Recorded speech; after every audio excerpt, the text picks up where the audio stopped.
Welcome to Cavan Online Radio with me, Patsy. Patsy's Pick and Mix.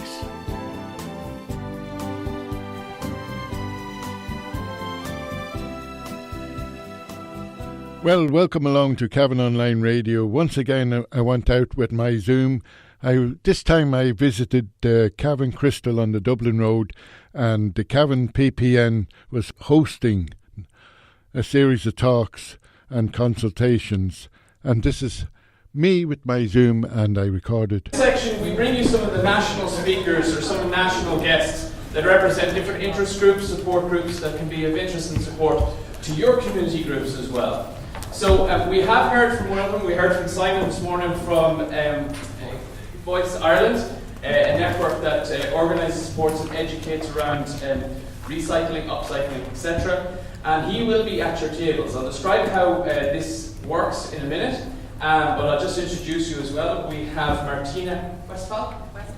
And Martina here is going to be talking about BHP Brokers, and they're an insurance company that specialises in community insurance. So for all your insurance questions, she'll be around your tables as well. And then we have Johnny Sheehan from The Wheel, and Johnny will be giving a presentation, and Johnny and Marianne will be going around the tables as well. And The Wheel is a support, training and networking organisation for community groups in the country, and they're very much an advocate spokesperson organisation for community groups. So to find out more, you can talk directly to them as they rotate around the room.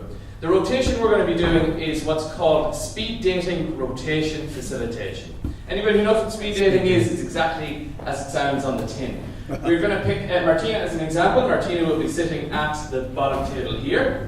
For 15 minutes, she'll be talking to you about BHP insurance. So think about what questions you have regarding BHP, The Wheel, and Voice. After 15 minutes, you'll hear me say you need to change, and at that time, and you will be given notice, one of the speakers moves to this table, Simon, the speaker here, moves to this table, and speaker here moves to that table. So we rotate. So you get a little taster, and you get small groups, which makes it a little bit more comfortable to engage with our speakers.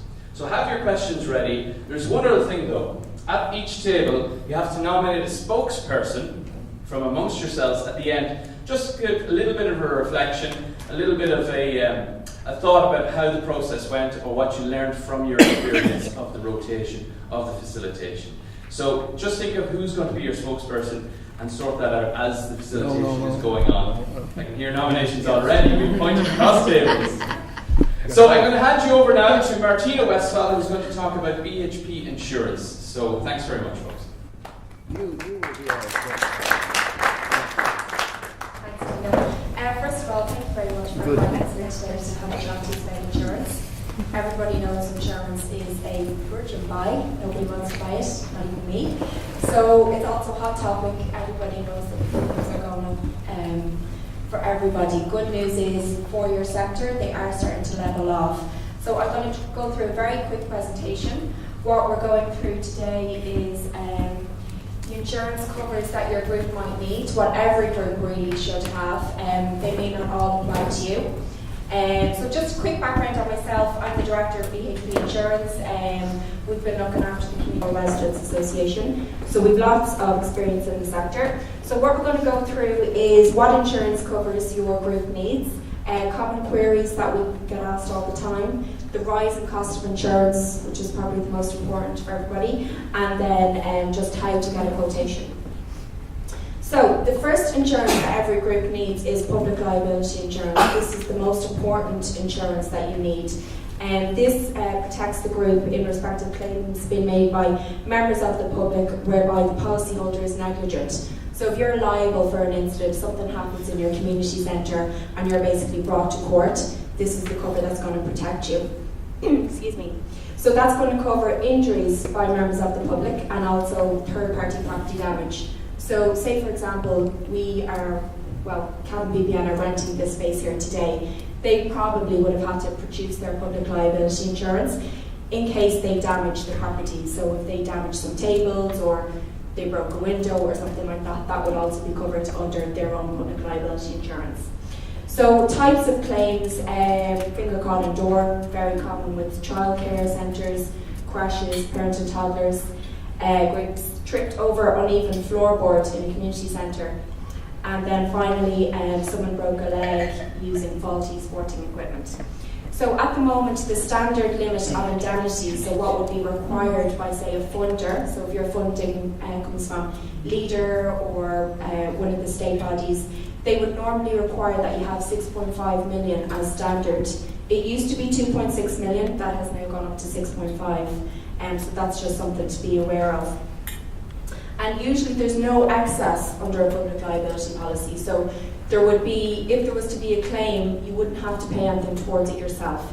Some policies have a third-party property damage excess. So if you were to damage property, in the way I just mentioned a minute ago, in here a glass window broke, you may have to pay up to about €300, depending on which policy you have. The next cover is employer's liability. A lot of community groups don't have paid employees, but everybody has a volunteer. So volunteers are covered under this section of the policy. This protects the organisation against claims being made by volunteers, paid employees, people under contract of service that will get injured throughout the course of the work. So it's covering injury to employees and then injury to volunteers. The limit of indemnity under the employer's liability policy is 13 million. That's standard in Ireland. You'd never have higher, you'd never have a lower. It's standard for everybody. Again, there is no access on an employer's liability policy. So if you were sued and you had to go to court and a claim was paid out on your behalf, you wouldn't have to pay anything towards it yourself. So types of claims we see, hurt back while lifting boxes, work-related stress, illness. This is actually becoming more common. We kind of found in the last few years when funding was cut, people's job roles were stretched, people were under more pressure, more stress, and more things to do, and as a result we've seen more stress-related injury claims coming in. They are covered under your employer's liability section. What goes hand in hand with that is employment practices claims. Now, I haven't mentioned it here, but employment practices claims are if there's a dispute in regards to an employment contract. Again, you're thinking we may not have paid employees, but it could be bullying, harassment, failure to employ somebody. Anything in relation to an employee's rights would be covered under an employment practices claim. It's a couple more eye injury using a strimmer. We've had a good few claims, unfortunately, with those. The next one is property insurance. This is fairly straightforward. Property insurance, what we're insuring here is the building that you own or the contents that you own. That could also include extras such as money cover, so you might have cash on your premises, like a petty cash, or you may need cover for a bucket collection.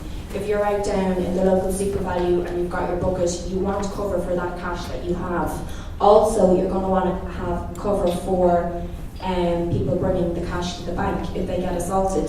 This is all added on as extras under the property damage insurance. So, under the policy, what are we covering? We call them perils. This is your flood, storm, lightning, accidental damage, glass breakage. They're the normal perils that you would cover under a property policy.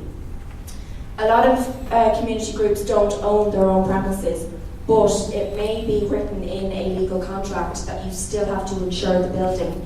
If you are renting the premises and you have the full premises, usually the likes of religious orders would require that you actually insure the buildings. People would often say, but we don't own it, we don't have a financial interest. But a financial interest can be made, a legal interest can be made in a legal document. So just double check that if there are any historical agreements that you're not actually responsible for insuring the building. So with insuring the building, we always insure the reinstatement value. So the cost to actually physically clear the site and build the whole thing up, and that would include all the professional fees. It's not the market value, so it's not what you bought them for, it's actually the reinstatement cost. There is normally a excess under the property damage policy. For some of the other policies we have, the social housing policies, the excess starts at €500. So it differs from policy to policy, but on average, anything from €100 up. The next section is a really, really important cover. It's called Directors and Officers Insurance. This protects the individual board members, trustees, officers that sit on the voluntary board. The Charities Act that came in 2009 placed a huge amount of responsibilities on voluntary board members, and this cover is going to protect you personally. We are finding now that it's hard to attract people onto our boards, and this is becoming more common, but if you have directors and officers cover, it is a benefit. It's personal cover for the individuals so that they're not sued personally. So a couple of claim examples here. So failure to renew a property lease. If you fail to renew a property lease and somebody else took issue with that, that's going to have an impact on the community group. You might lose your funding, you might be able to carry out your service. You can actually be sued personally if that was your responsibility. This policy is going to protect you. It's going to cover your legal costs, defence costs. It will also cover judgments. They don't normally cover penalties, but some policies do actually extend to cover that. So it's personal protection for the individual directors and officers. There's a whole range of covers that you can add on to these policies. You can cover the actual organisation themselves for a wrongful act. Sorry, I probably didn't mention that. The cover is actually if you are accused of a wrongful act in your role as director or officer. So misuse of funds, like I said, failure to renew a lease, mismanagement of property, whatever it might be. These are all the type of items that you'd be covered for under this policy. The excess, there is a claims excess on the directors and officers. It starts at 0 but can go up to 15,000. So depending on who the insurance company is, for your sector we have a scheme with AIG and their excess is nil. But if there was one claim, very quickly they would rise the excess to 15,000. So it's quite a lot. We don't see too many claims in your sector, but it's a really, really important cover to have. It's very inexpensive.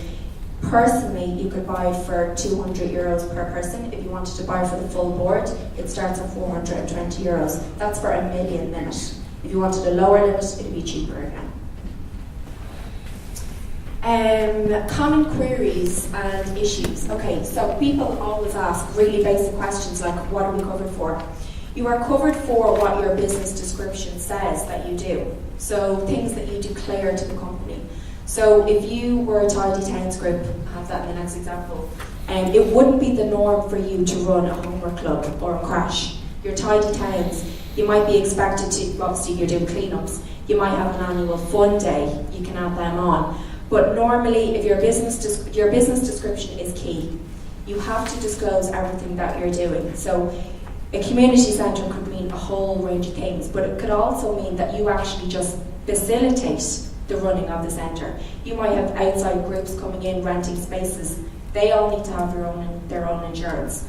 So I suppose when you're getting your quotation, when you're renewing your policy, check that your business description on your actual schedule of insurance matches what you do. If there's any queries over it all, speak to your broker, speak to your insurance company, because really if a claim comes in, if the activity is not in line with your business description, if it's nothing to do with what you should be doing, they could possibly decline it. What activities are we not covered for? So again, activities that would not typically fall in line with the main activity, like I said, a Tidy Towns group doing a homework club. They don't run in line with each other. Work that should be undertaken by a contractor or a professional tradesperson. If you're getting electric works done, and you have to have an insured, fully qualified electrician in to do the works for you. Years ago, we probably would have all done this ourselves, but they're so strict now in terms of what you can and can't do yourselves. Same if you're getting building work done, you can't have Jim down the road who's been a builder for 20 years to come in and do a few hours here and there for you. Like on a voluntary basis. They have to be fully insured, they have to be fully qualified in what they're supposed to be doing. And then activities organised by another committee or group. I touched on this a couple of minutes ago. If there are groups coming into your centre, they all need to have their own insurance. As a community centre, they will only be covered for the activities they run themselves.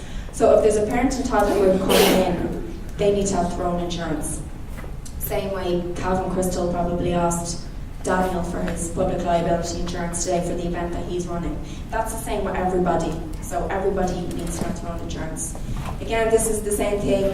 The hall has insurance, so why does my group need to have insurance? Again, the hall are only insuring their own activity.